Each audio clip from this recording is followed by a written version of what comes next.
అనంతమైన విశ్వంలో కోటాను కోట్ల నక్షత్రాలలో ఒక సగటు నక్షత్రం సూర్యుడు.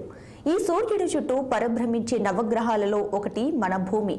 ఈ విశ్వంలో భూమిపై తప్ప మరో చోట జీవం ఉన్నట్లుగా ఇప్పటి వరకు ఆధారాలైతే ఏమీ లేవు. ఈ భూమిపై ఉన్న జీవాల మధ్య ఉండే భేదమే జీవ వైవిధ్యం.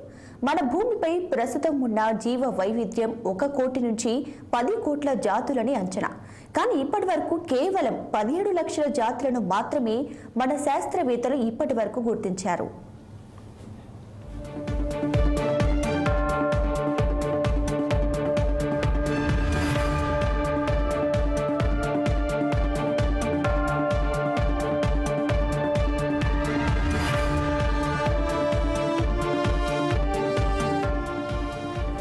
భూమిపై ఉన్న కోట్లాది జీవజాతుల్లో 3/2 వంతుల జాతులు అంతరించిపోయే ప్రమాదాన్ని ఎదుర్కొంటున్నాయి. మానవ తప్పిదాలతో పాటు రకరకాల కారణాల వలన అంతరించిపోయే జాతుల జాబితాలో నిత్యం కొత్త జాతులు చేరుతున్నాయి. జీవజాతులు అంతరించిపోవడం అనేది మన ఉనికికే ప్రమాదం. ఎందుకంటే ఈ భూమి మీద ఉన్న ప్రతి ప్రాణికి ప్రాధాన్యత ఉంది. భూమి మీద ఉన్న ఏ జీవజాతి కనుమరుగైన ఆహార గొలుసుకి విఘాతం కలిగి ప్రతికూల పరిస్థితులు ఏర్పడి అనేక జాతుల వినాశానికి కారణమవుతుంది. ప్రకృతిలో సహజ సిద్ధంగా ఉన్న సమతుల్యతను కాపాడేందుకు జీవ వైవిధ్యం ఎంతో అవసరం.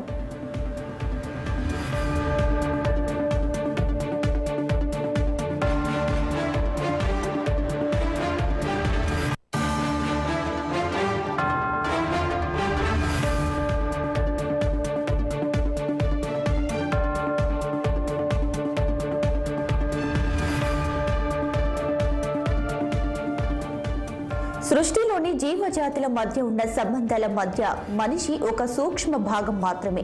ఈ ఆహార గొలుసు దెబ్బతింటే చివరకు మానవ జాతికి ముప్పు ఉంచుందని చెప్తున్నారు. ప్రపంచవ్యాప్తంగా పెరుగుతున్న జనాభా వలన, కాలుష్యం వలన, వాతావరణ మార్పుల వలన, మనుషుల దురాశ వలన జీవ వైవిధ్యానికి పెద్ద ముప్పు పొంచి ఉంది.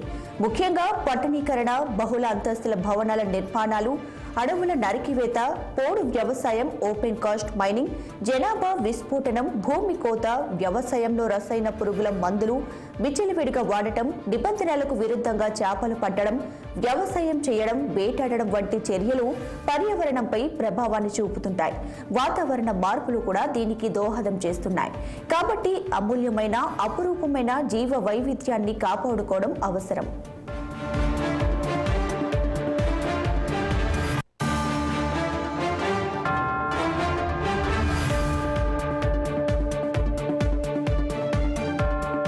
ఈ భూగ్రహం మీద మనుషులకే కాదు, పంచభూతాలకు, జీవ జంతు జలాలన్నిటికీ కూడా హక్కు ఉంది. జీవ వైవిధ్యానికి ఇంతటి ప్రాధాన్యత ఉండటం వల్లనే ఐక్యరాజ్య సమితి 1993 సంవత్సరం నుండి మే 22వ తేదీన ప్రపంచ వ్యాప్తంగా జరుపుకోవాలని 1992లో జీవ వైవిధ్యంపై డిసెంబర్ 29 నాడు నైరోబిలో జరిగిన సదస్సులో ప్రకటించింది. అప్పటి నుండి ప్రతి సంవత్సరం ఒక థీమ్తో జీవ వైవిధ్య దినోత్సవాన్ని నిర్వహించుకుంటున్నారు. ఈ సంవత్సరం పర్యావరణ వ్యవస్థ పునరుద్ధరణ కోసం కీలక జాతులను పునరుద్ధరించుకోవడం అనే థీమ్తో నిర్వహించుకోబోతున్నాం. 2010-2020 మధ్య కాలాన్ని జీవ వైవిధ్య దశాబ్దంగా కూడా ఐక్యరాజ్య సమితి ప్రకటించింది. దీంతో పాటుగా ఏడార్లు విస్తరించకుండా చూడాలని కూడా సూచించింది.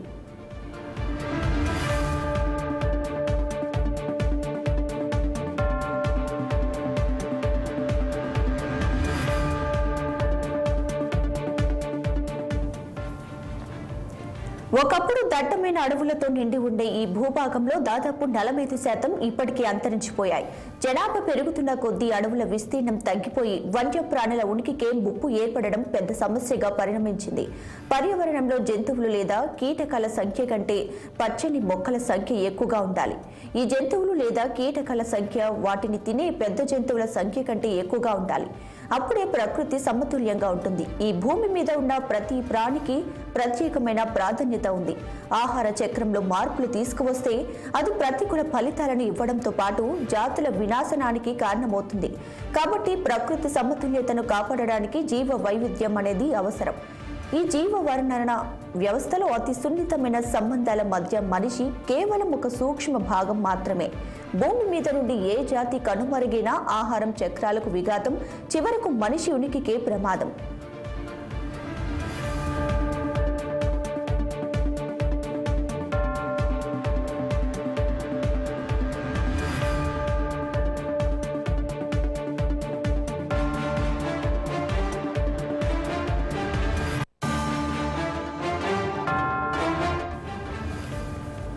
ఇక చర్మం, గోళ్లు, ఇతర శరీర భాగాల కోసం పులిని వేటాడటం, పాములను, ముసళ్లను చంపడం, విలాసాల కోసం వేడిని ఇచ్చే ఉన్ని కోసం మరికొన్ని రకాల జీవులను చంపుతున్నాం.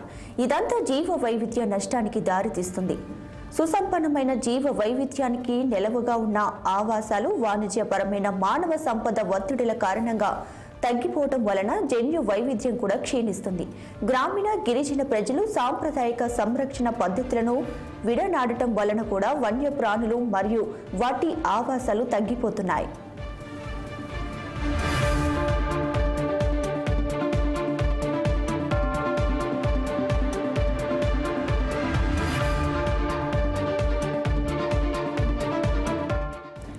గతంలో అంతరించిపోవటం అనేది ప్రకృతి సహజ కారణాల వల్ల మాత్రమే ప్రధానంగా జరిగేది. కానీ ఇప్పుడు మనమే ఇందుకు ప్రధాన కారణంగా నిలుస్తున్నాం.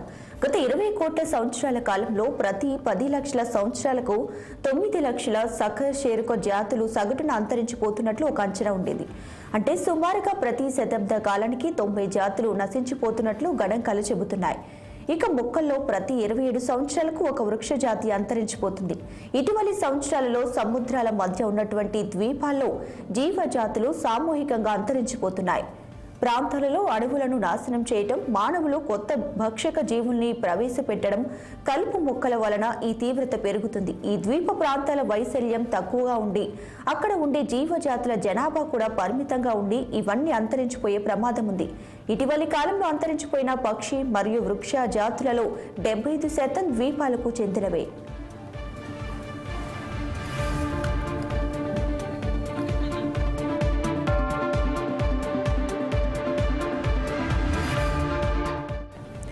ఉష్ణమండల ప్రాంతాలలో ఆవాసాలు, ఇతర జీవ ఆవరణ వ్యవస్థల ధ్వంసం కారణంగా రానున్న 20-30 సంవత్సరాల కాలంలోనే ప్రపంచంలో ఉన్న 4వ జంతు జీవ వైవిధ్యాన్ని మనం కోల్పోవస్తుందన్న ఆందోళన వ్యక్తమవుతుంది. 1600 సంవత్సరం నుండి 1900 సంవత్సరం మధ్య కాలంలో ప్రతి 4 సంవత్సరాలకు ఒకసారి ఒక జాతి చొప్పున అంతరించిపోయినట్లు అందుబాటులో ఉన్న గణాంకాల ద్వారా తెలుస్తుంది. కానీ 1900 సంవత్సరం తర్వాత నుంచి సగటున ప్రతి సంవత్సరం ఒక జాతి అంతరించిపోతుంది. గత 400 సంవత్సరాల కాలంలో ప్రపంచవ్యాప్తంగా ఉన్న 120 క్షీరదాల జాతులు, 225 పక్షి జాతులు అంతరించిపోయాయి. ప్రపంచంలో కనిపించే వేర్వేరు మొక్కలు, జంతువులు, సూక్ష్మజీవులు, వాటిలో ఉండే జన్యువులు, ఎడార్లు, అడవులు, మెట్ట భూములు, కొండలు, సరస్సులు, నదులు, వాగులు, వంకలు, పంట భూములు, అలాగే గాలి, నీరు, నేల అంతా జీవ వైవిధ్యంలోని ముఖ్య భాగాలే. వీటన్నిటి మధ్య ఉండే సమన్వయం ఫలితంగానే ఇతర పర్యావరణ అంతర్భాగాల మధ్య నెలకొని ఉండే సమతుల్యత కారణంగానే మానవ జాతి మనుగడ ప్రశాంతంగా పురోగమిస్తుంది.